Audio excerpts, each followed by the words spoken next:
Boa tarde. Boa tarde.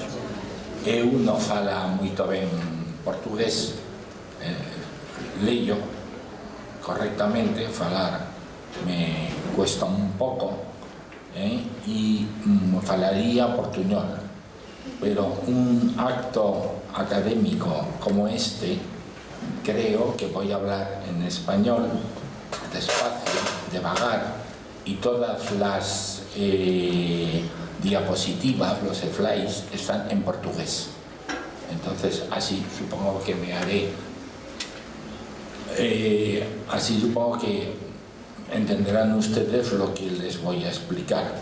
Mi formación, miña formación, pero non quero falar portuñol, mi formación es de geógrafo e historiador. Entonces yo he evolucionado de una geografía clásica en función de mis intereses, porque soy catedrático emérito, estoy en una facultad de formación de profesores, pero yo he estado en el departamento de geografía de la Universidad Autónoma.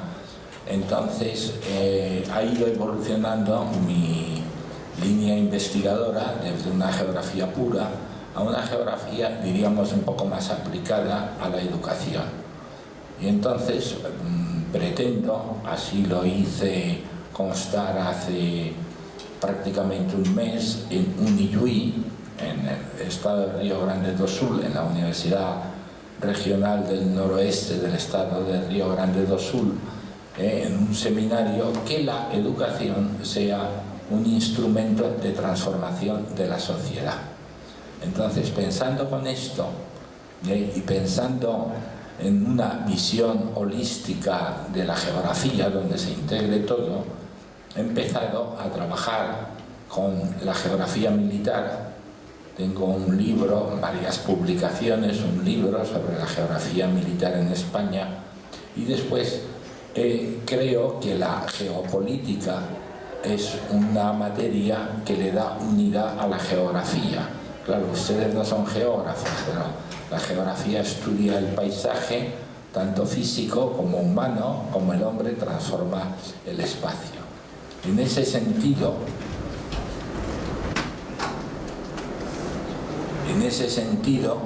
pues he llegado a la geopolítica, por estas dos razones que les daba.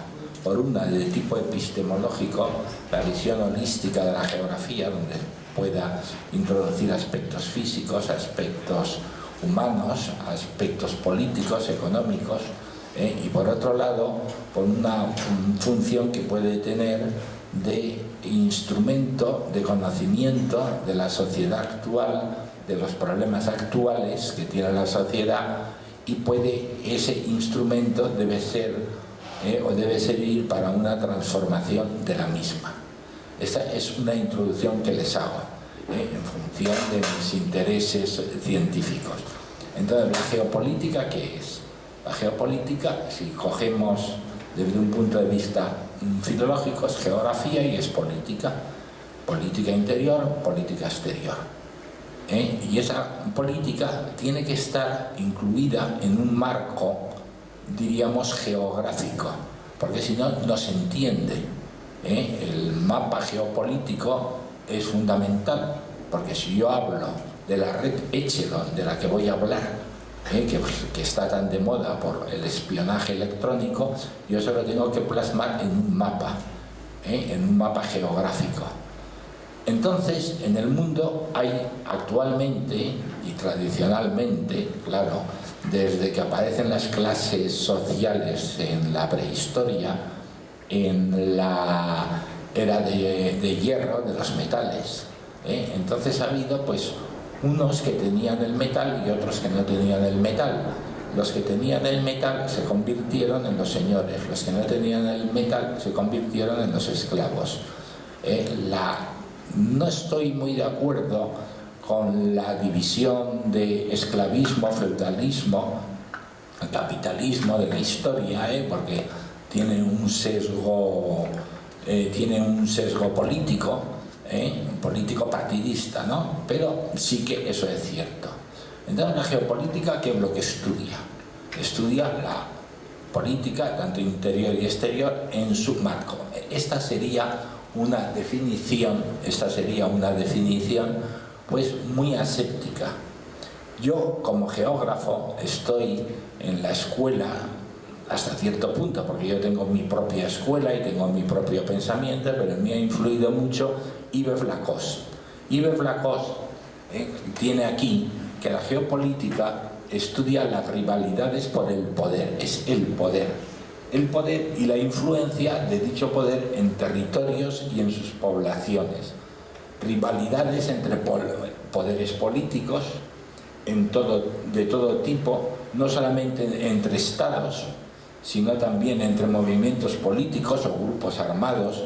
Yo diría, aquí añadiría, y corporaciones económicas, porque el poder actualmente en el mundo está muy fundamentado o está muy dirigido por las corporaciones económicas. También poder entre grupos armados, más o menos clandestinos, rivalidades por el control y dominio de los territorios. Es el poder cómo se articula en el espacio geográfico. Esto nos abre nuevas perspectivas.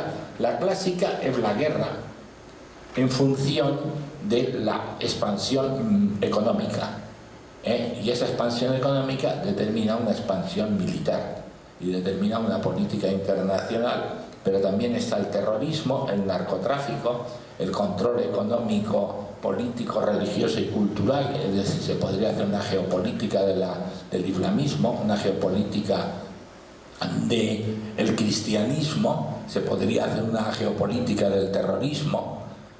Entonces, la geopolítica es muy amplia, es como el poder se articula. El instrumento que utiliza la geopolítica es el mapa, pero no es el mapa normal, sino que es un mapa donde se reflejan los problemas geopolíticos, los problemas reales de política interior o política exterior. Aquí tienen ustedes un mapa del mundo musulmán, hace referencia al 11 de septiembre de 2001, la consabida ya el ataque a las Torres Gemelas y al Pentágono, y entonces todo surge de Afganistán, donde están los talibanes, donde, por cierto, Estados Unidos había ayudado a los talibanes después de la invasión de Afganistán por parte de las tropas soviéticas en 1979, hasta el año 89, 10 años.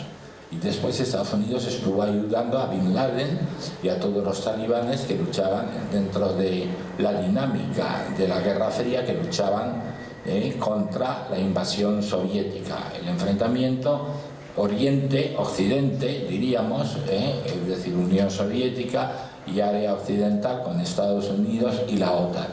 Y entonces aquí tenemos un mapa simbólico hasta llegar a Estados Unidos. Ese es el instrumento. Tengo otro mapa aquí que es muy interesante, que es el que provoca, en relación con el anterior, la guerra de Afganistán. Y entonces hay un aspecto que supongo que sabrán, que Afganistán es el máximo productor de opio.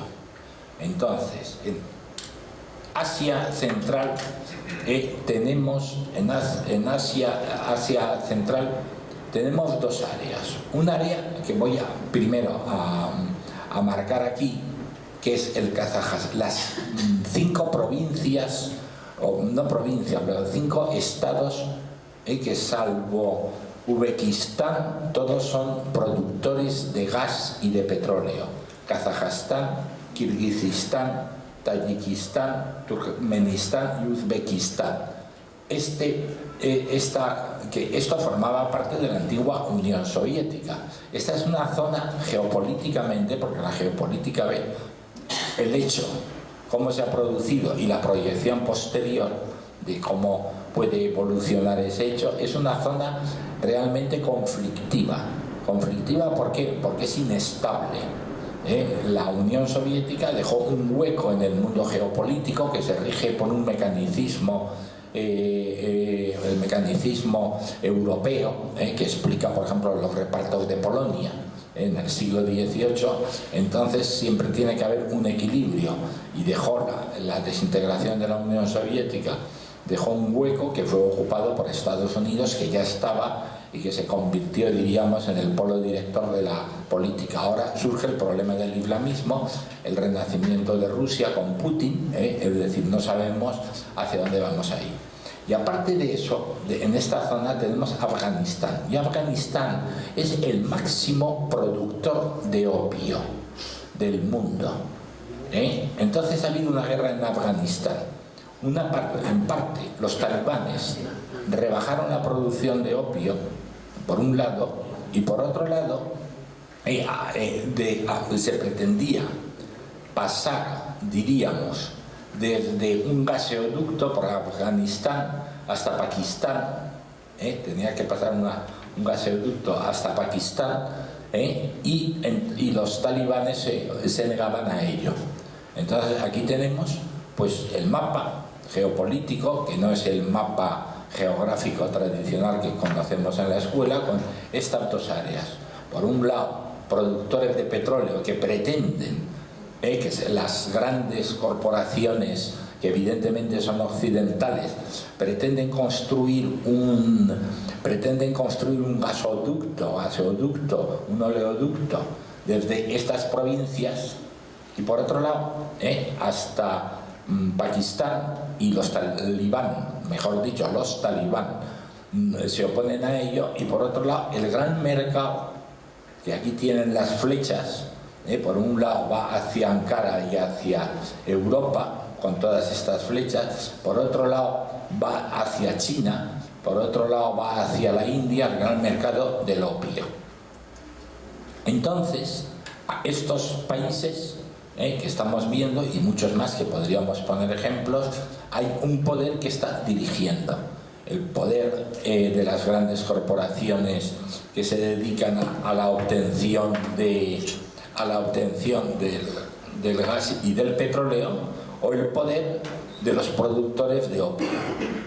Esto es lo que ocurre. Por tanto, en geopolítica el poder se ejerce, que vamos a entrar en el eje de la conferencia, de diferentes formas.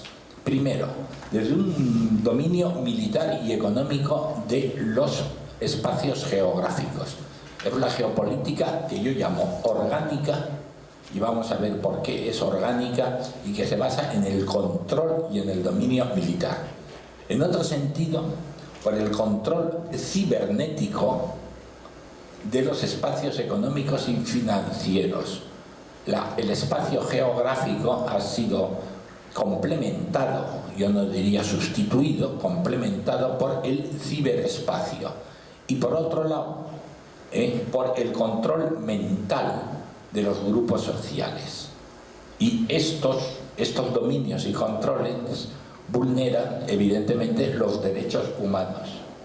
Y aquí tenemos tres tipos de geopolítica, que es la base de mi conferencia. Por un lado tenemos lo que yo llamo la geopolítica orgánica. La geopolítica orgánica o clásica, quien la funda es Rudolf Helen, pero antes ya estaba actuando, no el geógrafo Ratzel, que a veces se confunde, y entonces se basa en el positivismo biológico. En el siglo XVIII, Buffon lo que hacía al estudiar la naturaleza era clasificar, y con el positivismo y con el evolucionismo era solamente una clasificación, una taxonomía. Con el positivismo y el evolucionismo hay un avance dentro de la biología, y entonces este avance va a ser la base del capitalismo comercial, pero sobre todo el capitalismo industrial, porque se compara a la sociedad como un organismo que tiende a crecer, y al crecer busca una expansión territorial, y se inician pues unas guerras como la Segunda Guerra Mundial, que voy a poner ese ejemplo. Las bases son los estados mayores. Los estados mayores dirigen unas divisiones militares, y lo que se pretende es el dominio militar del espacio. Después hay una geopolítica cibernética y una geopolítica cognitiva. Control del espacio. Aquí la base es el neopositivismo lógico, diríamos la escuela de Viena con Popper, este neopositivismo biológico, lo que llamamos la geografía automatizada, pues ayuda a sentarse al capitalismo financiero. Y después hay una geografía cognitiva que lo que pretende es el control mental de los grupos sociales. Y vamos a ver, y esta geografía cognitiva se basa también en el capitalismo financiero y en la globalización, pero la base ideológica de la globalización ya no es el neopositivismo lógico ni el positivismo biológico, sino que es la ciencia cognitiva. ¿Por qué le llamamos geografía orgánica? Pues la idea es la siguiente: se compara al Estado y a la sociedad como un organismo. Y aquí tienen ustedes la definición de lo que es un organismo biológico. Esto es un sistema complejo de funciones interrelacionadas y de órganos. Ese organismo, frente a la visión que se tenía en el siglo XVIII de que la naturaleza era estática, aquí se le da una visión de que la naturaleza, una visión dinámica. La naturaleza es dinámica. Eso para la naturaleza, para el estudio de la biología y de la naturaleza está muy bien. Pero el problema es que estos conceptos se transfieren a la sociedad. Y desde el momento en que se transfieren a la sociedad, entonces nos aparece la geopolítica, que llamamos orgánica, porque son órganos biológicos que se transmiten a la sociedad. Spencer escribió un libro muy interesante que era El organismo social. Desde el momento que el concepto de biología y de organismo se transfiere a la sociedad, nos encontramos con que es la base del capitalismo. Un momento. Es la base del capitalismo. Y vamos a ver por qué. Darwin, en El origen de las especies por la vía de selección natural, establece que todas las especies proceden de una paulatina transformación de las anteriores. ¿Y cómo hay una paulatina transformación de las anteriores? Me dirán, ¿qué tiene que ver esto con el capitalismo industrial? Lo vamos a ver. Pues esa transformación es a través de la lucha de los individuos por su existencia. En la supervivencia, se basa en la supervivencia de los más aptos. La lucha por la vida es un resultado de la tendencia de las especies a multiplicarse en progresión geométrica. La idea esta de la lucha por la vida es muy importante. Y los caracteres morfológicos se van transmitiendo mientras se va, que es la idea de Darwin, mientras va evolucionando la sociedad. Y esto es la base del capitalismo industrial, la lucha por la vida. Esto fue recogido por la burguesía y por ese capitalismo industrial que se basa en el intercambio de productos, bienes y sobre todo en la producción. Y entonces las ideas estas de Darwin, de competencia, de selección, tuvieron un eco inmediato en las ciencias sociales. Además, ideológicamente fueron utilizadas para justificar el naciente orden social capitalista. ¿En qué se basa el naciente orden social capitalista? Que en la lucha por la vida, el que tiene más fuerza es el que se impone, y el que no tiene fuerza es el que queda convertido, no voy a decir en el proletario, pero que queda convertido en la parte del organismo más baja. Con estos conceptos, los ideólogos del capitalismo y de la burguesía trataron al mismo tiempo, porque claro, de lo que se trata es el que sobrevive, es el que está por encima de todos, entonces de impugnar la doctrina anterior del siglo XVIII, la doctrina ilustrada del pacto social. Rousseau hablaba de la necesidad de un pacto social y sustituirla por la otra, en que cada individuo de la sociedad tendría un lugar naturalmente atribuido. ¿Y ese lugar cuál sería? Ese lugar sería el lugar que le corresponde por la lucha por la vida. Entonces tenemos que este capitalismo tiene como sustento este positivismo biológico y evolucionista. La sociedad es un organismo en el organismo triunfan más los que son más fuertes, y los que son más fuertes son los que dominan diríamos, a los más débiles. Con eso se impugna la doctrina ilustrada racionalista del pacto social de Rousseau, y entonces se inicia un proceso de capitalismo. Por tanto, la geopolítica organicista está al servicio del capitalismo industrial. O, si no, se puede decir que el capitalismo industrial se basa en esa geopolítica organicista. Todo es un organismo que fundó Hegel. El Estado es un organismo biológico.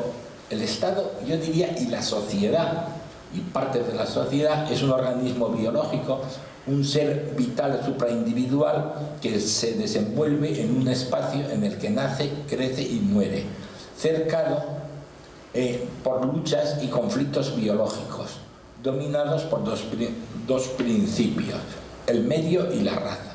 En función de esto se crearon, a la aplicación de la geopolítica al darwinismo, Russell, entre 1844 y 1909, establece 7 leyes de crecimiento del Estado. ¿Cómo crece el Estado? Como si fuese un organismo. Al final, esto lo voy a pasar y no me voy a entretener para que quede la idea clara, Russell aplica unos principios geográficos que los tenemos aquí. Cada ser vivo está fijado en su espacio. Cada ser vivo, cada organismo, cada sociedad o cada grupo social. El espacio vital se vuelve en un área en la cual se desenvuelven los seres vivos. Y entonces, entre el movimiento de la vida y el espacio de la Tierra, que el espacio no aumenta, se origina una lucha por el espacio. Los seres vivos tienden a ampliar su territorio a costa de sus vecinos. Esta es una norma, esto es real, que ha sucedido a lo largo de toda la historia. Es decir, ese organismo, que vamos a verlo ahora, el Estado es un organismo, y un organismo, ¿qué es lo que tiene? Esta diapositiva sería para dar un curso completo, es decir, varias conferencias sobre el organicismo político. Pues tiene una anatomía, nosotros tenemos una anatomía: cabeza, tronco, extremidades, es nuestra anatomía, y mucho más complejo, ¿no? Y después una fisiología. La anatomía, hay muchos geopolíticos que son organicistas, que consideran que es un organismo, la sociedad, que es el Estado. La anatomía está formada, eso yo después de leer bastantes cosas he establecido este esquema que es bastante personal, por un territorio, una capitalidad, unas rutas, unas fronteras, y el territorio por el clima, el relieve, el espacio terrestre, tal. Es decir, hay una anatomía. Y después hay una fisiología, perdón.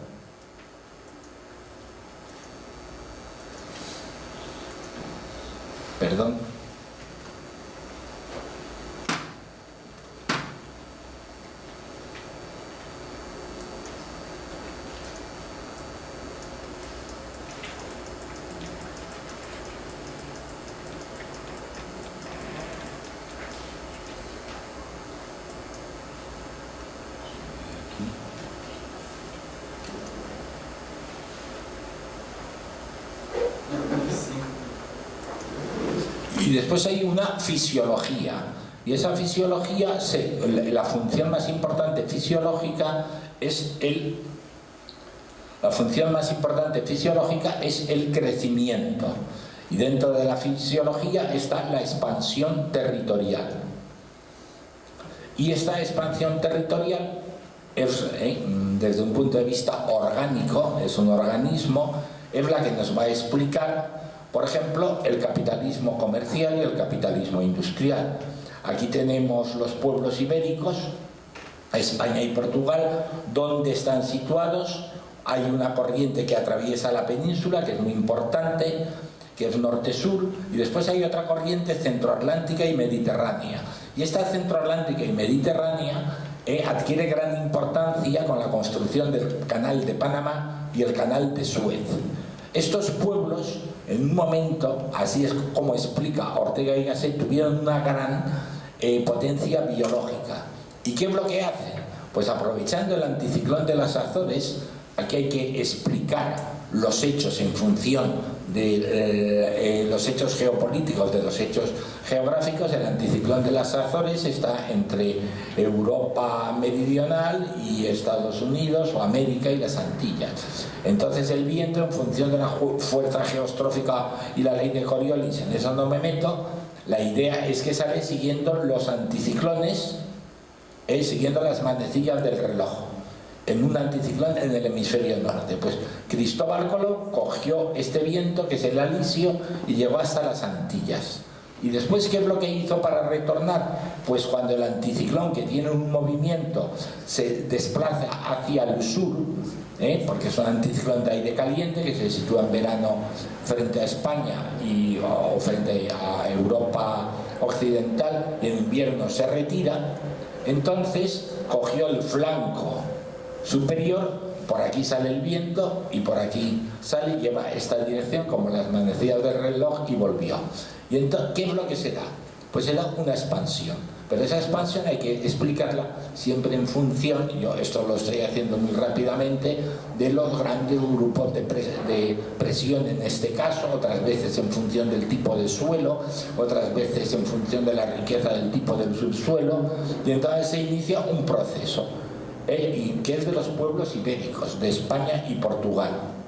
Cristóbal Colón llega aquí a partir de las Antillas, cuando el vasco Núñez de Balboa descubre el estrecho de Panamá, ya es incontrovertible. Colón murió pensando que había llegado al Japón, entonces ya es incontrovertible que entre el mundo occidental, Europa, y el Japón, pues hay, porque se iba buscando las especias, con los viajes de Marco Polo, todos fue una alternativa a través del interior de Europa y de Asia. Entonces ya es incontrovertible esto, y a partir de aquí, y este es un mapa geopolítico de un profesor, el profesor Vicens Vives, que tiene un libro que es España, Geopolítica del Imperio y del Estado, y entonces hay un proceso, este es el que siguen los españoles, y por el Tratado de Tordesillas, que poco más o menos viene a dividir América del Sur, esto corresponde a los portugueses, y los portugueses van por el estrecho de Buena Esperanza. Y aquí tenemos la expansión, fruto de los pueblos ibéricos y de la situación geofísica, geopolítica, que se da aquí. Esto dio base a un capitalismo comercial, intercambio de bienes. Pero después hay un capitalismo industrial, con la revolución industrial, la primera revolución y la segunda, que necesita, que es producción de bienes, y para producir los bienes es necesario tener unas materias primas.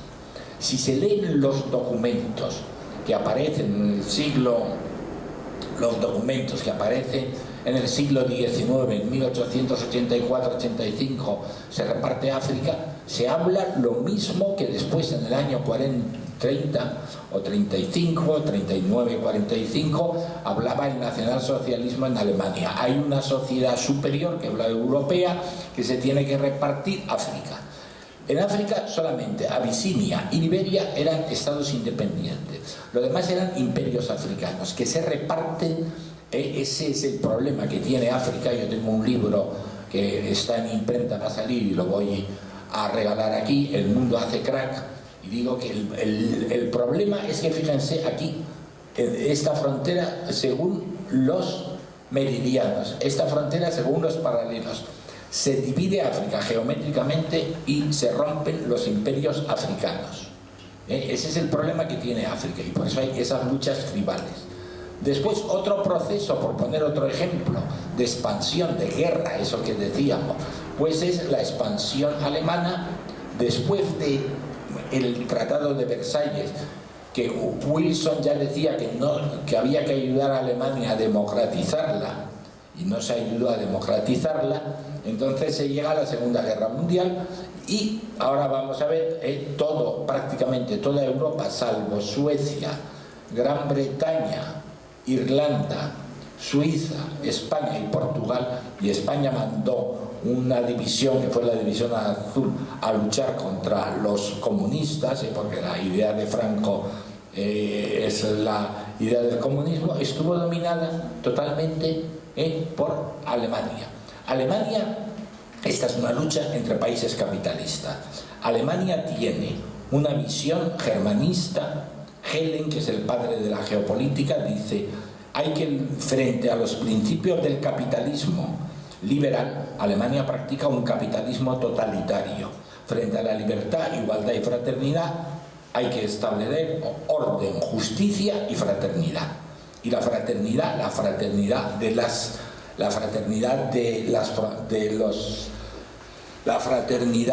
las trincheras y de los frentes. Y aquí pongo un ejemplo de Vicens Vives. Este es un mapa geopolítico perfecto. La primera idea que nos da es que está USA con unas garras dominando toda América del Sur. ¿Se dan cuenta ustedes? Pero ¿esto qué representa? Las inversiones. Y entonces aquí se va invirtiendo, y entonces la idea del mapa geopolítico o del esquema geopolítico es que nos diga qué significa Latinoamérica durante el imperialismo del dólar en 1940. Está aquí incluso a Getúlio Vargas, que es una figura muy interesante, al menos para mí, desde un punto de vista europeo. Le obligan a entrar en la guerra, Segunda Guerra Mundial. Él tenía unas simpatías hacia el fascismo, al nacionalsocialismo, hacia Mussolini. Es muy importante estudiar la influencia de Mussolini en los movimientos populistas. El otro día estaba viendo yo algo sobre Perón, y Eva Perón, evidentemente hay un movimiento, es un movimiento con unas influencias de Mussolini, pero a este señor le obligan a entrar, a Getúlio Vargas, a cambio de una planta siderúrgica. ¿Qué pasa con este tipo de geopolítica? Que se vulneran los derechos humanos.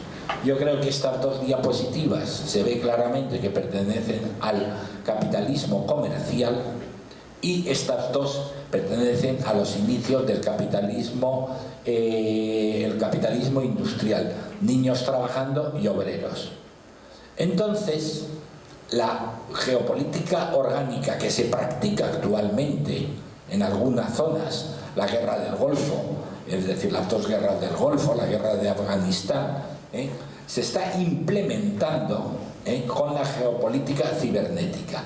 En ella, bueno, lo importante de la geopolítica orgánica era el dominio del espacio militar.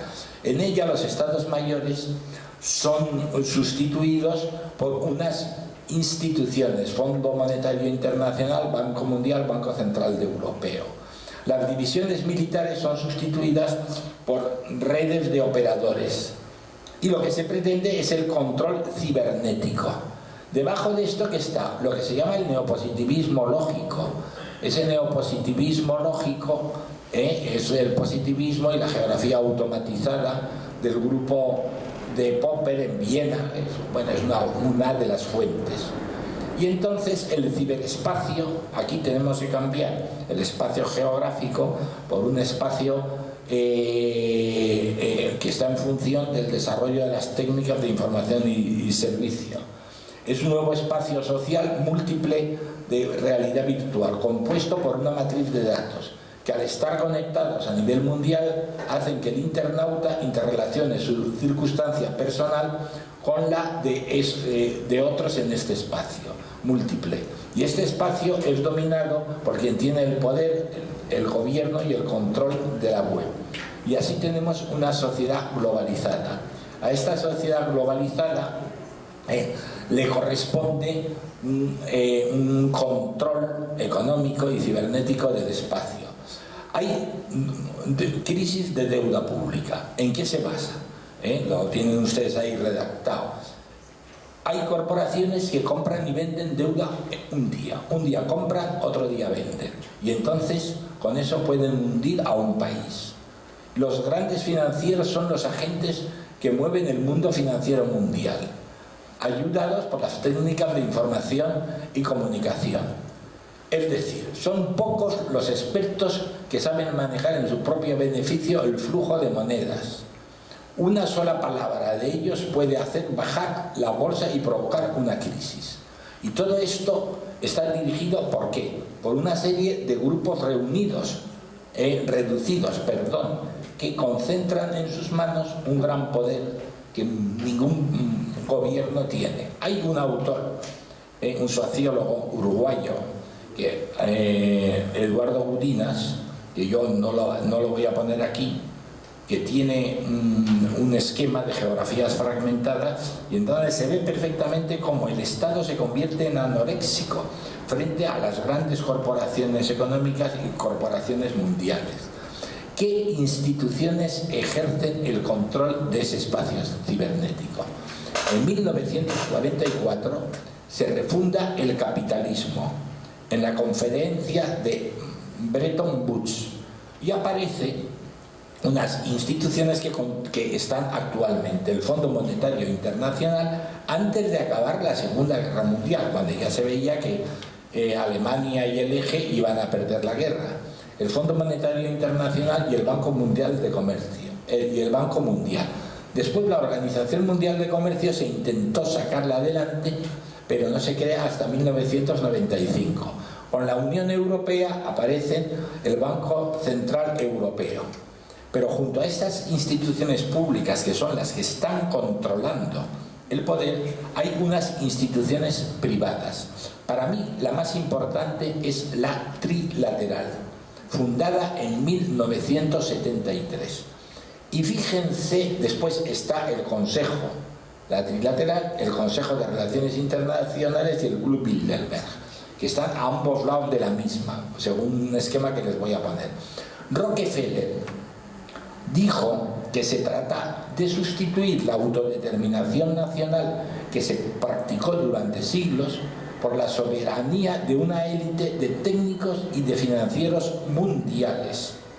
Es decir, en una palabra, terminar con la democracia clásica y con los partidos políticos que, bueno, pueden seguir existiendo, son consumidores de un producto que son las elecciones, pero la sociedad no participa. Esta es la Comisión Trilateral y fíjense, a un lado está el Consejo de Relaciones Internacionales, que dirige desde el año 22 un poco, es la base de la política internacional, y un club que es el Club Bilderberg, que ayuda a la Comisión Trilateral. Y fíjense la estructura de la Comisión Trilateral: entidades de pensadores, think tank, que se reúnen, piensan, es un elemento constitutivo. Otro, las fundaciones. Otro, los estudios jurídicos. Otro grupo dedicado a la burocracia sindical para dominar a los sindicatos. Los medios de propaganda, partidos políticos y lobbies, servicios de inteligencia adscritos, no servicios de inteligencia oficiales, sino adscritos a particulares. Y el esquema está el presidente, la oficina del presidente, la oficina del vicepresidente y diríamos tres grandes ministerios, diríamos, supraministerios. El Departamento de Estado, que viene a ser el Ministerio de Relaciones Internacionales, el Departamento de Defensa y el Departamento del Tesoro. Esto es una entidad privada, trilateral. Estados Unidos y Canadá, uno. Por otro lado, Europa Occidental, que se prolonga hacia Rusia, y por otro lado, Japón. Es decir, en la zona de clima templado húmedo, es donde se desarrolla ha habido un gran desarrollo del capitalismo industrial y del capitalismo financiero. Y ese capitalismo tiene en régimen de subproletariado o de lumpenproletariado a todo el sur, porque en el hemisferio sur, al ser más marino, no hay zona templada de clima húmedo. No quiero ser determinista, pero eso facilita ese tipo de clima. Entonces, en la zona sur está Brasil, bueno, está emergiendo el BRIC, Brasil prácticamente como un gran centro, diríamos, muy potente económico, y después otros países que están emergiendo frente a esto, BRIC, Brasil, Rusia, India y China, que incluso se podría poner Pakistán. Esta es la primera reunión del Club Bilderberg, que yo no sé si es conocido aquí, pero en España, en Europa es muy conocido, que dirige mucho, asesora a la trilateral y que está formada por profesores universitarios, pero sobre todo por empresarios, por periodistas, por sociólogos, por políticos. Aquí tenemos personas que aparecen en el Club Bilderberg. Yo señalaría esta, que es Henry Kissinger. Henry Kissinger tuvo mucha importancia en todos los golpes de Estado, desde el de 1964 en Brasil, que se dieron en América Latina, pues para controlar y dominar. Aquí ya se controla esas tres o estas dos geopolíticas que conocemos. Estas dos geopolíticas que conocemos son importantes, es decir, se van utilizando una u otra para controlar toda América Latina. Y después está el Consejo de Relaciones Internacionales, y miren quién está: Hillary Clinton y Barack Obama. ¿Cuáles son los instrumentos que utilizan estas corporaciones? Son los servicios de información, la CIA, el FBI, la Agencia Nacional de Seguridad. Yo he puesto aquí algunos que utilizan unas redes. La red Echelon, que cada día procesa 3 billones de datos. Enfopol, que es una red policíaca de la Unión Europea. Carnivore, que rastrea lo que la persona que se mete en el ordenador va buscando y entonces te va rastreando. Yosemite, que es una red de inteligencia semántica. Ya no busca palabras, sino que intenta saber qué significa la frase que se está utilizando. Si acaso la red, y aparte de esto están los satélites espías. El geógrafo Trevor Buckley fotografió con ayuda de astrónomos de todo el mundo 189 imágenes de espionaje de los Estados Unidos. Imágenes que son satélites espía. Y por último tenemos, o por penúltimo, tenemos la red Echelon. Fue creada en 1948 y la cito aquí por la razón que voy a indicar. Tiene zonas de escucha americana, británica, canadiense y neozelandesa. 3 billones de datos al día procesa.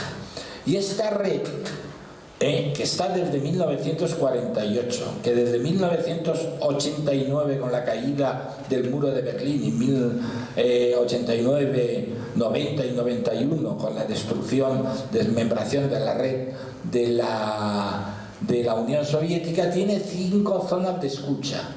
Evidentemente la americana, la canadiense, la británica, la australiana y la neozelandesa. Esto ya muchas personas habían hablado,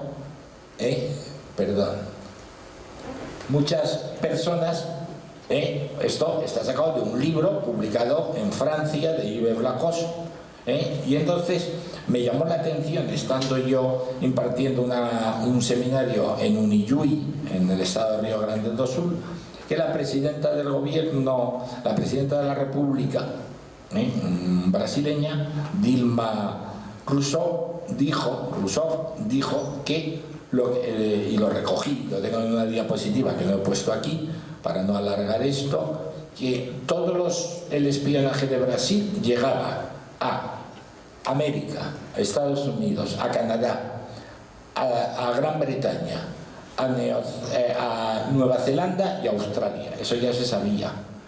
Eso ha sido un proceso de desinformación. Hay también unas guerras informáticas, igual que había guerras militares en la geopolítica, hay guerras informáticas. Las armas son los virus, los programas especiales, los contendientes son expertos en comunicaciones, perdonen, pero esto lo tengo en español, los objetivos y los tipos de ataque. La guerra informática más importante, la primera guerra informática, fue en 2008, en la guerra entre Rusia y Osetia del Sur con Georgia. Se produjeron ciberataques tanto a Rusia como a Georgia. Esta guerra se desarrolla aquí en el Cáucaso. Y en el Cáucaso, aquí está Georgia, el problema es el petróleo y el integrismo islámico, pero aquí está Osetia del Sur, junto con Georgia y Rusia, que establecieron una guerra cibernética. No tengo más tiempo para profundizar en esto, porque quiero darles una idea de lo que es la geopolítica cognitiva. Se ha utilizado también la red como contrapoder, pero poco. Por ejemplo, en la revuelta de Seattle contra la Organización Mundial del Comercio en 1999, los manifestantes que estaban en contra, los manifestantes que estaban en contra del poder y de la Organización Mundial del Comercio utilizaron escáneres, teléfonos móviles, computadoras portátiles. Esto lo recoge Paul Armon en la Guerra en la Ciudad Esmeralda, en un libro que es muy interesante y que recomiendo, no sé si está traducido al portugués, que es Redes y Guerra en la Red. También en la primavera árabe de 2011 se utilizó estos instrumentos como contrapoder, pero mucho más importante es el poder en la red. Y aquí tenemos pues unos musulmanes, no árabes, musulmanes que estaban ahí trabajando. Entonces, nos queda, si tenemos el control militar del espacio, el control cibernético del espacio, hay que ir a conocer el control mental, lo que yo llamo la geografía cognitiva. ¿Y cuánto llevamos? Es el control mental, cómo se controla, y todos estamos sin querer controlados pues por los grandes poderes. La geopolítica cognitiva en la que yo estoy trabajando, yo tengo en la revista de Geopolítica de Brasil, de Natal, un artículo que lo pueden ver, revista de geopolítica, sobre geopolítica clásica u orgánica y sobre geopolítica cibernética. Voy a publicar uno de geopolítica cibernética. Está basada en la violencia simbólica. Y hay que ver cómo los poderes diferentes controlan las mentes y las conductas. Se trata de una violencia no violenta, de una acción no violenta, mucho más efectiva para los propósitos de estos poderes. ¿Cómo nos controlan la mente? La violencia simbólica es un concepto acuñado por el sociólogo francés Pierre Bourdieu, y entonces habla de una acción racional, donde el dominador, esto es el poder, ejerce un modo de violencia indirecta y no física. Los dominados no son conscientes de dichas prácticas en su contra, y se va introduciendo en nuestra mente una serie de mensajes. Se trata de estrategias construidas por el poder, constituido, por tanto, de una violencia invisible, soterrada, implícita, subterránea, pero que se va metiendo en nuestras mentes, en nuestros esquemas cognitivos. ¿Cuáles son los instrumentos? Eso sería pues para dar una conferencia muchísimo más larga con cada instrumento. Pues son la televisión, los periódicos, las revistas. Esto de aquí es muy importante, porque yo he vivido la transición política en España, como ustedes supongo que conocen la transición política en Brasil a partir del año 84, y entonces había una libertad de prensa. Pero ahora, con el capitalismo financiero, se concentran los medios de comunicación y responden a grandes corporaciones. ¿Pero corporaciones de qué tipo? Corporaciones ¿de qué tipo? Corporaciones farmacéuticas, químicas, médicas, corporaciones de petróleo, de gas, que tienen como apéndice los grandes grupos de investigación, los grandes grupos de mass media, de comunicación, es decir, para ir lavando la mente, y después están las redes sociales, que también intervienen, aunque también hay un contrapoder dentro de las redes sociales, como hemos visto con la violencia, como hemos visto con la primavera árabe, y como hemos visto con el problema de hemos visto con el problema de Osetia, es decir, que ahí se interviene y hay lo que llamaremos una desinformación que vamos a ver. La publicidad. Hay una acción cognitiva sobre el cerebro y esta acción cognitiva la he puesto aquí, está en español: manipulación, desinformación, propaganda, sensacionalismos, censura, y con todo eso se va dominando el cerebro. Y voy a poner dos ejemplos rápidos y termino con esto. Control de los procesos sociales. Y pongo un ejemplo: neutralización de los movimientos juveniles en los años 60 en Estados Unidos y Gran Bretaña. ¿Qué es lo que ocurría ahí? Ocurría exactamente que los jóvenes, apoyados por intelectuales y por filósofos, iban en contra del poder, eran un contrapoder, eran contestatarios.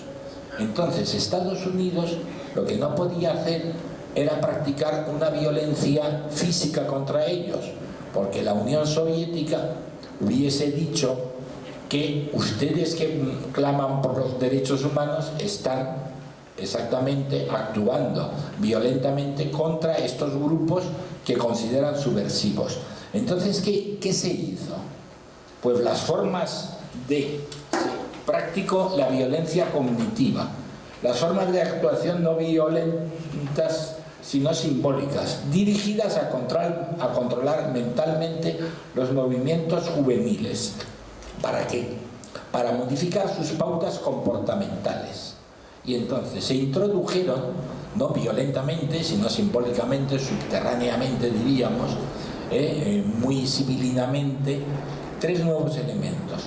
Las creencias esotéricas, potenciando la cultura oriental. El consumo en masa de drogas. Dulles, que era hermano de Alan Dulles, que era secretario de Estado de Estados Unidos, compró grandes cantidades de droga que se repartieron por los campus y también se repartieron por los festivales musicales. Se pone en marcha una música repetitiva, atonal, que provoca una alteración de conciencia, y aquí tendría que haber puesto yo, y el rock ácido. Y entonces con esto el movimiento subversivo se calmó, se atontó. Sectas orientales, por ejemplo los Hare Krishna, dicen que sí estuvo creado por una agencia gubernamental de Estados Unidos. El consumo de las drogas, el hipismo. Hay una que se dio en California, en San Francisco, hay una canción que San Francisco, ven a San Francisco, vivirás libre, podrás llevar unas flores en la cabeza, harás el amor. Pero ¿qué es lo que ocurre? Con todo esto te vas a olvidar de los problemas económicos y sociales. El hipismo habría que estudiarlo así. Jablonowski tiene un trabajo sobre el hipismo que es muy interesante. Los festivales musicales, ya termino. El de Monterey Pop en California en el año 67 se repartió muchísima droga, y entonces se fue atontando. Y después hay otro festival que es el de Woodstock en 1969 al lado de Nueva York. Entonces se va con esto, se va atontando. Y hay un segundo ejemplo que es la desinformación en política exterior, que se basa en tres aspectos. El silencio, callando los discursos, diríamos, que van contra el orden establecido por las grandes corporaciones económicas, por los poderes políticos, los poderes económicos, incluso yo diría los poderes religiosos. Un ejemplo de silencio ha sido el de Wolf, se llama de nombre, el patrono, el creador de la teología de la liberación, Wolf, de nombre es, no sabía, el nombre de Wolf, Leonardo Wolf, me viene ahora, ¿no? Pues se le ha callado dentro del seno de la Iglesia. El desprestigio y después la negación, que ya decía Goebbels, que negar, decir mentira, una mentira repetida, quedaba en el esquema cognitivo. Y entonces aquí, por ejemplo, hay un español que ha trabajado, Miguel Vázquez Liñán, Desinformación y propaganda en la guerra de Chechenia. Es un libro francamente interesante, no me voy a referir a él. Aquí hay un chiste en español, pero aquí fíjense, esto sí que es importante, una mano y abajo todos leyendo, y se lee lo que quiere la mano, es decir, hay una desinformación. ¿Cuál es la desinformación más clara? La de guerra de Siria, la guerra de Siria. Aquí tenemos a Siria, la guerra actual de Siria, que se nos presenta como una lucha entre clanes, esos procesos de desinformación, una lucha de Al-Qaeda y del terrorismo, como también una lucha humanitaria, y esto no es cierto. Aquí tenemos a Siria, Homs, que ha caído Alepo en manos de los sublevados, que están apoyados por Estados Unidos, por Turquía, y que son fundamentalistas. Estados Unidos está cometiendo el mismo problema, el mismo error, que cometió en Afganistán, apoyando a los talibán. Y entonces, en OMS, ¿qué ha salido? Ha salido grandes yacimientos de gas. Estados Unidos en el área no intenta derrotar a Al-Assad, más bien intenta dividir el país y quedarse con estos yacimientos. El problema es este, de Siria, no es un problema de Al-Qaeda, de democratización, porque a Estados Unidos le importa muy poco muchas veces un país democrático o un país autocrático. Apoyó al general Franco durante la dictadura franquista. Aquí hay el Nord Stream, estos son gasoductos y oleoductos. Esto ya está funcionando en manos de Rusia. Y aquí tenemos uno de Estados Unidos, que se bifurca en Bulgaria, se va hacia Europa y se va hacia Italia. Pero hay otro gasoducto mucho más importante, que es el South Stream, que va desde el Cáucaso por Turquía y va hacia Europa. La política de Rusia, de la Rusia actual, pues es Putin, por ejemplo, pues no quiere una guerra en Siria, lo que quiere es mantener, diríamos, esta situación. ¿La situación cuál es? Pues la situación está aquí. Hay que controlar los corredores. Nabucco, de Estados Unidos, pretendía controlar el gas del Irán. No lo ha conseguido. Y entonces se ha firmado un pacto, asignatura, ¿no?, entre Irán, Irak y Siria. Y el otro corredor que afecta a la zona es el South Stream de Rusia. Y hay dos opciones con respecto al gas del Irán, Irak y Siria. Y ahora vamos a ver que hay un pacto, que ya lo digo, y vamos a ver el mapa. El South Stream. Rusia, si ese gas va hacia el gasoducto y el oleoducto ruso, se convertiría en una gran potencia energética. La política de Estados Unidos es errónea en la zona con los musulmanes, con los más que árabes, yo diría musulmanes. Y el Nabucco, el interés de Estados Unidos, Israel y Turquía en invadir Siria y ligar, coger el gas con Nabucco y llevar el gas a Nabucco. Irán es el último reducto, por eso se ha demonizado, no sé si lo he escrito bien, a Ahmadinejad, que es el antiguo presidente. Ahora parece que hay como sabrán muy bien, más siendo relaciones internacionales, hay otro presidente que es más partidario, al parecer, de establecer un diálogo con Estados Unidos. El problema es este gasoducto y este gasoducto. Aquí he dibujado el gasoducto South Stream, y este es el gasoducto de Estados Unidos.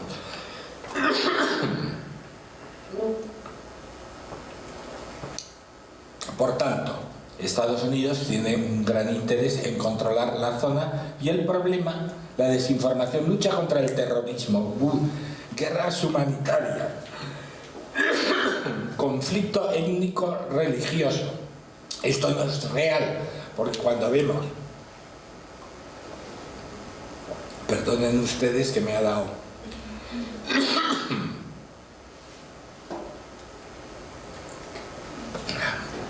Porque cuando vemos estas fotografías de la guerra, no vemos, hay una desinformación. Cognitivamente nos están manipulando. Sí, habrá terrorismo, pero el problema no es ese. Es una guerra humanitaria. En 2013, Siria, con las armas químicas que no sabemos exactamente si han utilizado los rebeldes o Assad, se habla de una guerra humanitaria, incluso se habla de una guerra religiosa en función con los clanes que hay. Es decir, nos están desinformando. Este es un tipo, y termino ya, de geopolítica cognitiva. ¿Qué se vulneran con esta geopolítica cibernética y cognitiva? Ya no voy a poner aquí los indígenas ni los trabajadores de la primera revolución industrial de la máquina de vapor, o de la segunda revolución industrial, que sería el motor de explosión. Si no pongo un libro del Cuarto Poder, no tomes el control de mi televisor, libertad de expresión, porque no nos llega la realidad. Y con eso termino mi intervención con estos tres tipos de política. Unos pretenden dominar el espacio, y esto actualmente sucede. Ahora se va más a controlar el espacio y se está iniciando el control de la mente, Todo para que el ser humano no sea un ser humano íntegro, libre, y que pueda creer y pensar por sí mismo. Porque cuando el ser humano, los grupos sociales, no hablo de ser humano, puedan pensar sobre sí mismos, puedan tener una visión crítica de la sociedad, pues eso significará, cuando eso sea, pues significará una alteración de estas estructuras que nos dominan a todos. Muchas gracias.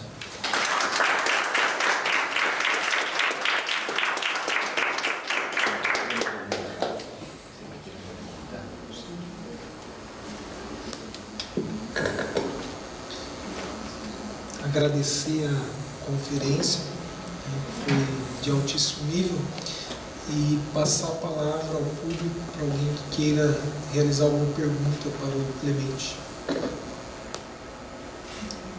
Ninguém? Nenhuma perguntinha? Vitor?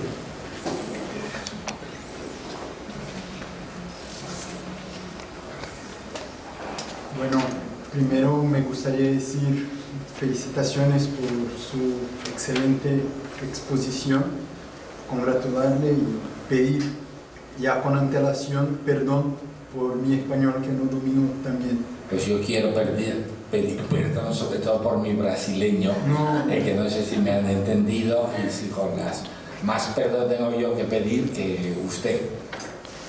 Y bueno, me gustaría hacer dos preguntas. Primero, si existiría, por ejemplo, en su exhibición, al inicio miramos, por ejemplo, como ejemplo, que sería posible la existencia de una geopolítica de los países musulmanes, por ejemplo. Entonces me gustaría saber si existe estudios sobre eso y si sería posible plantearnos la existencia de una geopolítica, principalmente del punto de vista más cultural, ibérica. Y quiero decir, o sea, de la resistencia que existe hoy a nivel cultural, de una construcción de los países de Iberoamérica, de España, de Portugal, en contra a lo que representa, por ejemplo, la cultura anglosajona, sobre todo, o sea, echelón. Si miramos echelón, está ahí Reino Unido, está Estados Unidos, Canadá, Nueva Zelanda y Australia, o sea, todos los países que son de una cultura anglosajónica. Entonces me gustaría saber si hay, porque hoy si miramos al mundo, por ejemplo, desde el punto de vista de relaciones internacionales, sobre todo en la última década, es algo muy reciente, pero los países latinoamericanos erigieron inúmeros gobiernos que no están totalmente de acuerdo con estas políticas, por ejemplo, encabezadas por Estados Unidos.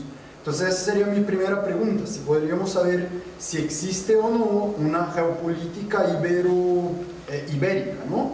Y la segunda sería sobre, bueno, sobre todo tiene que ver con la primera, que es sobre el proceso de la desinformación, que usted coloca de una manera así muy clara y que es algo actual, o sea, de la geopolítica cognitiva, la dominación de los cerebros humanos. Y sobre esto, o sea, ¿cómo usted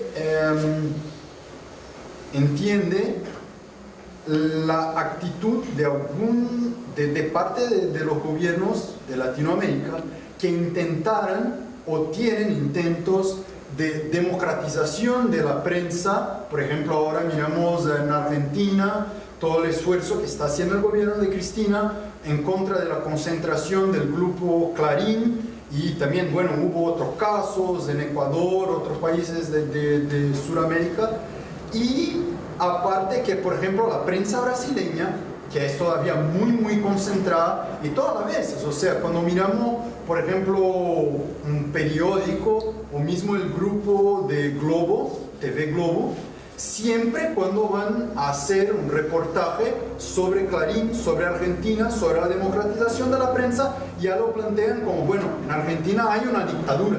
Casi llegan a decir así, o sea, que en Argentina hay un gran ataque a la libertad de prensa, y sería eso también desinformación, o sea, o no. Bueno, pues Nos quiere hacer un bloque de preguntas. yo casi prefiero contestar. Sí, bueno, pues la primera tiene dos aspectos. Una referida a la geopolítica de los países árabes. La geopolítica de los países árabes y otra referida a la península ibérica. Y la segunda se refiere a la desinformación. La geopolítica de los países árabes hay que explicarla en función de la ¿me explico? Del medio geográfico.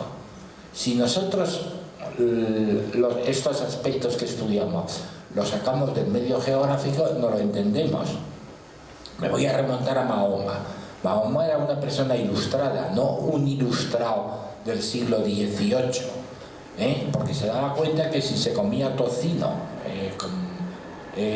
presunto, y la gente y las personas iban por el desierto, iban a sudar mucho, es decir, es una persona, toda la cultura está en función de un desierto en Arabia. Después lo que pasa es que hay una extensión, entonces una extensión, yo ya no hablaría de árabes sino de musulmanes o del Islam, y la religión islámica está en África, en Asia, es decir, tiene unas ramificaciones muy importantes.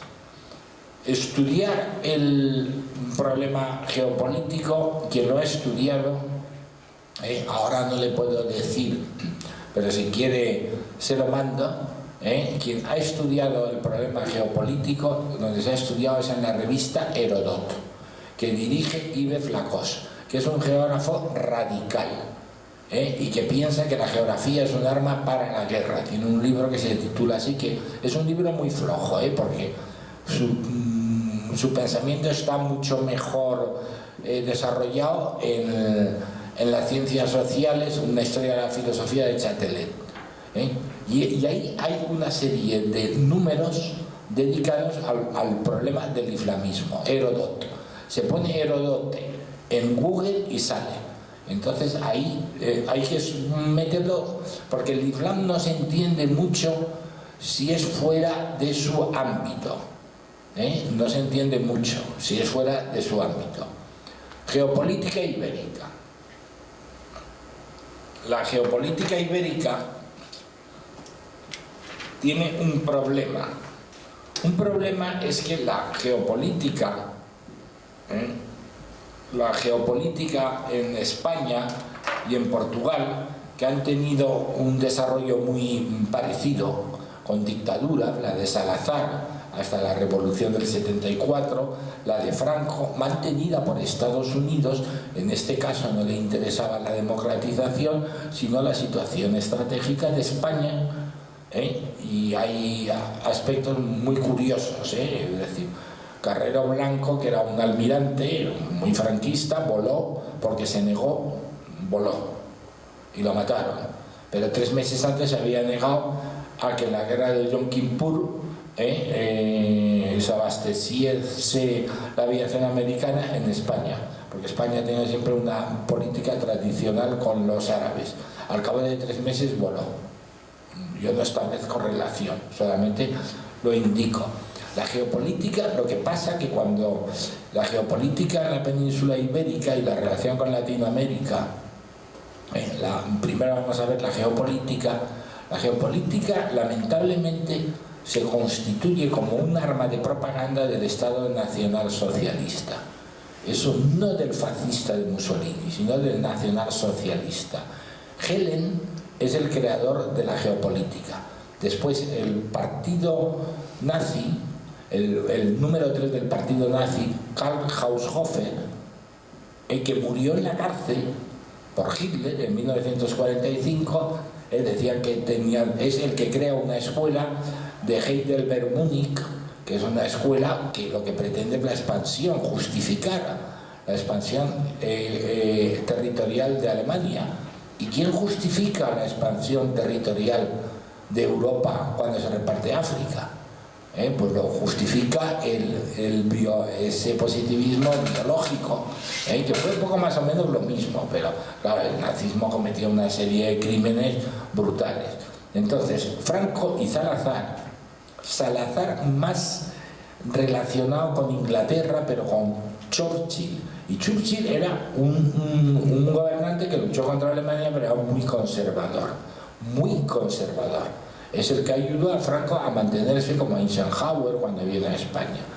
Entonces, Franco es muy ayudado por Hitler y Mussolini en la Guerra Civil Española. Yo he visto, porque a mí la geopolítica me interesa mucho, la historia, y entonces pues he visto artículos. Hay que decir que los geógrafos españoles no cayeron en ese organicismo, no voy a decir determinismo, organicismo, esa visión orgánica de la expansión. Hubo discusión en una revista científica que es Estudios Geográficos, pero claro, la geopolítica en España no se desarrolla. Si yo digo hace 20 años o 25 años o 30 años o 40, vamos a decir mejor 40, que me interesa la geopolítica, me tachan de nazi. Yo de nazi no tengo absolutamente nada, todo lo contrario. Entonces ahí hay un hándicap en los estudios geopolíticos, que los hemos recuperado, como yo he recuperado los estudios de geografía militar con un libro que escribí sobre geografía militar, y estoy recuperando los estudios de geopolítica desde un punto de vista crítico, que es el punto de vista de Yves Lacoste. La geopolítica tiene que servir para que un alumno, un estudiante, conozca los mecanismos que rigen el mundo. Yo he coordinado una revista en UniJui, en IJUI, la universidad, que es Contexto Educazao, y lo titulo Geopolítica y Educación, y dirijo un grupo de investigación en la Universidad Autónoma que es Geopolítica y Educación, porque claro, la geopolítica debe tener un valor educativo, porque así el alumno sabe en qué sociedad vive, porque si no se conoce la sociedad en que vive, no. Por tanto, la geopolítica en España se ha recuperado muy tarde.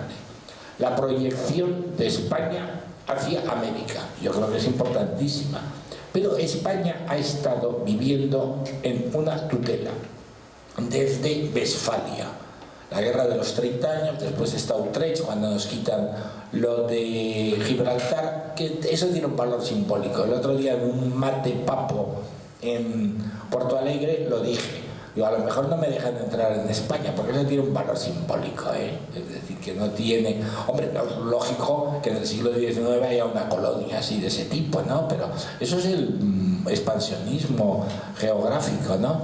Entonces, la relación con Gran Bretaña, con América, pues ha habido primero el Instituto de Cultura Hispánica, porque se hablaba de Hispanoamérica, se obviaba a Portugal. Después se ha hablado de Iberoamérica. Yo hablaría de Latinoamérica porque es un concepto mucho más amplio. El Hispanoamérica era durante la época de Franco, la dictadura. Después Latinoamérica empieza a utilizarse, Iberoamérica se utiliza en la transición política, como han tenido ustedes una transición política. Y Latinoamérica es un concepto muchísimo más amplio porque es de los pueblos latinos. Y entonces Francia también tuvo que ver, que digo yo, en Nueva Orleans, por poner un ejemplo. Entonces esa es la geopolítica.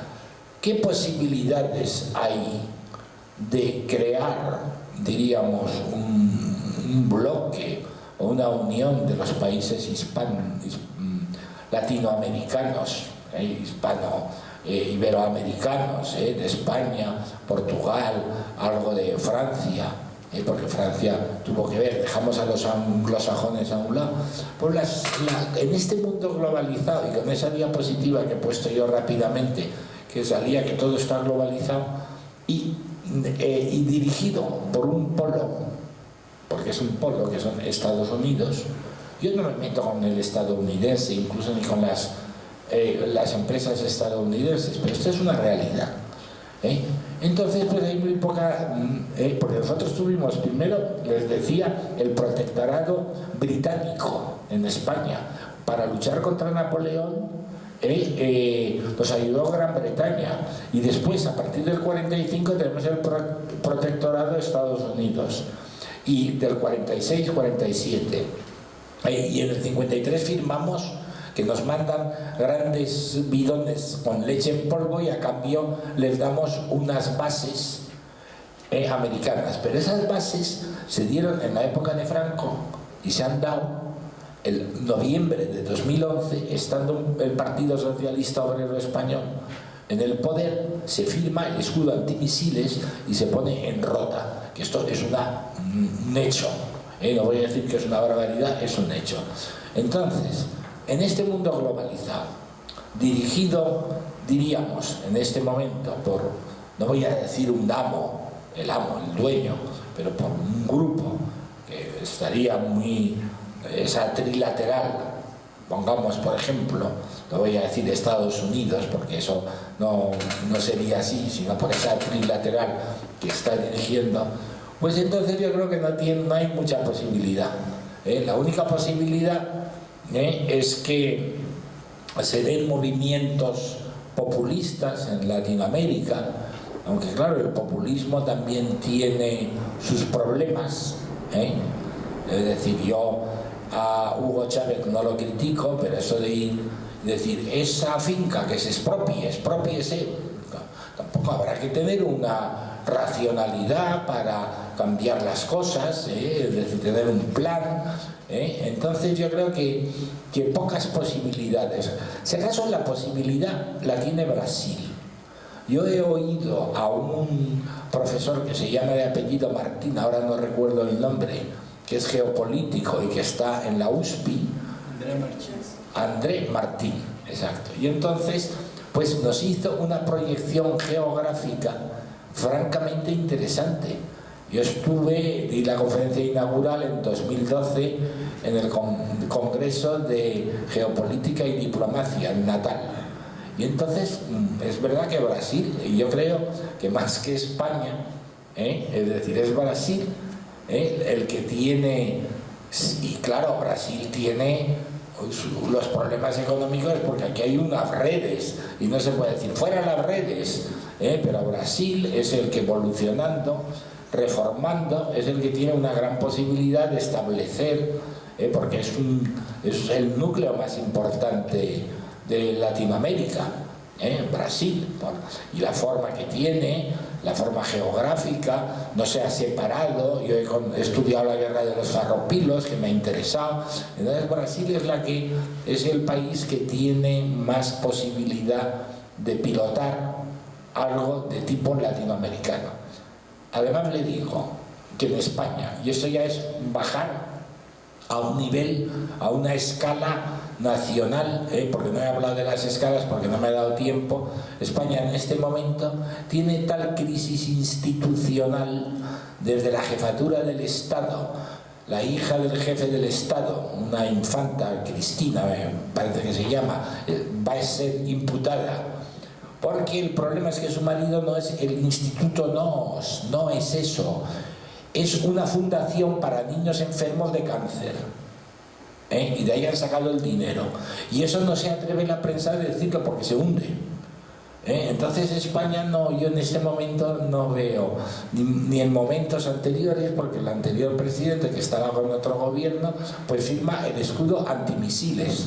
Yo tengo que ser objetivo, o pretendo ser objetivo, porque a la altura de mi vida, que tampoco es muy alta, pero ya es un poco alta, entonces tengo que decir lo que pienso, ¿no? Entonces España con el otro, nada, porque la transición en España estuvo diseñada por el Departamento de Estado, por la CIA exactamente, ¿no? Que lo hizo bien, no es una crítica, pero que estuvo diseñada con dos partidos, como el republicano y el demócrata. Sobre eso hablé el otro día en Porto Alegre, ¿no?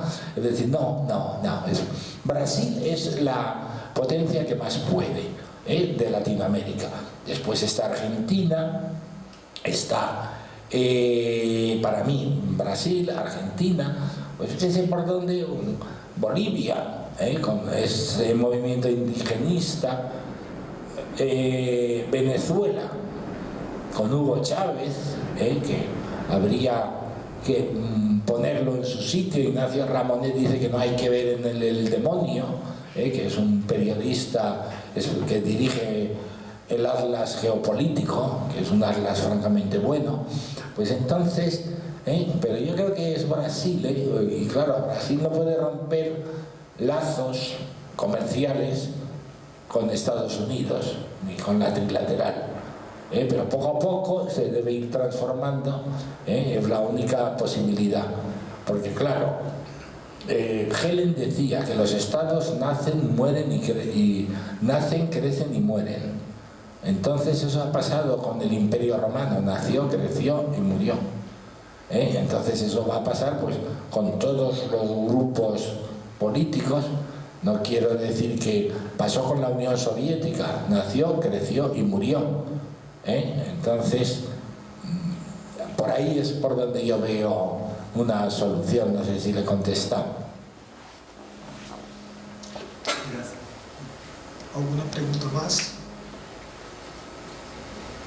Quiere decir que no les ha interesado lo que yo he dicho. ¿Ninguna?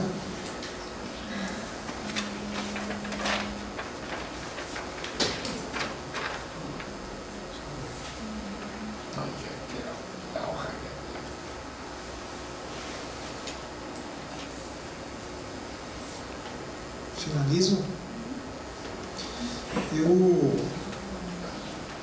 Eu vou fazer comentário sobre a conferência de Clemente. Eu vou fazer em minha língua madre, pois eu quero ter precisão em comentário. Eu não costumo fazer comentários quando estou nessa posição de mediação. Pois é que o comentário já é bueno. Não costumo fazer. Eu até brinco com meus alunos, não sejam conferencistas não convidados. Nunca façam isso na vida de vocês. Hoje eu, infelizmente, tenho que quebrar o protocolo. E tenho que quebrar o protocolo para chamar a atenção sobre uma questão muito importante que o Clemente colocou e que pode ter passado despercebido porque ele não foi enfático e explícito na colocação. A questão é exatamente esse quadro que ele foi e voltou várias vezes. Exatamente esse quadro. Aqui no Brasil, nós não temos tradição, até porque nós não temos cátedra, de fazer aquilo que o Clemente fez aqui hoje, que foi apresentar um sistema filosófico de interpretação e análise da geopolítica que possui a profundidade de compreender a totalidade do fenômeno que ele se propôs a analisar, com a profundidade e a particularidade devida. Isso faz trabalhos sólidos, isso é que gera trabalhos sólidos. O Clemente é um professor emérito catedrático porque ele construiu um sistema filosófico interpretativo para análise da geopolítica, que dá conta do conjunto do objeto e das suas particularidades. Essa é uma das coisas mais importantes na atividade intelectual no âmbito das universidades. As universidades nasceram para consolidar sistemas filosóficos dessa maneira, que garantem reflexões de longo alcance, e que essas reflexões de longo alcance, e aí ele não foi tão explícito, eu vou ser bem explícito, permita educar pessoas. Ele é pedagogo, geógrafo, filósofo, educar pessoas para a vida. A geopolítica cognitiva tem o objetivo, na verdade, de deseducar pessoas, de desinformar pessoas. Por isso que eu admiro muito ainda as universidades espanholas, que mantêm essa tradição da cátedra, que é da onde se permite construir sistemas filosóficos tão profundos como esse que o Clemente nos apresentou aqui hoje. Eu queria chamar muita atenção para isso, que a maioria da plateia é de jovens, e não se ensina hoje no Brasil a pensar sistemas filosóficos, muito menos a construir, como tão bem construiu aqui o Clemente. Fez uma conferência excepcional. Eu queria dizer que fazia tempo que eu não assistia uma conferência desse nível. Acho que as pessoas que não estiveram aqui hoje, que estão fazendo parte do evento, perdeu uma belíssima conferência. Tinha mais ou menos uns 6, 7 anos que eu não vi uma conferência do nível da conferência que você nos brindou hoje aqui, Clemente. Então, eu queria chamar essa atenção. A reflexão filosófica, intelectual, que dá conta da totalidade das particularidades dentro do sistema e que educa as pessoas para a vida. É isso que o Clemente fez aqui hoje para nós no campo da geopolítica, uma área tão pouco desenvolvida no Brasil. Então, por esses e muitos outros fatores, Clemente, eu gostaria, em nome do nosso programa e da organização do nosso simpósio, agradecer bastante a sua presença aqui hoje, e agradecer principalmente o nível da conferência que você fez aqui hoje no nosso programa, no nosso evento. Eu acho que nós temos que ter humildade e ter hombridade para reconhecer o nível da conferência que você deu e da capacidade que você demonstrou aqui hoje. Então, muito obrigado. Obrigado a vocês. Muchas gracias.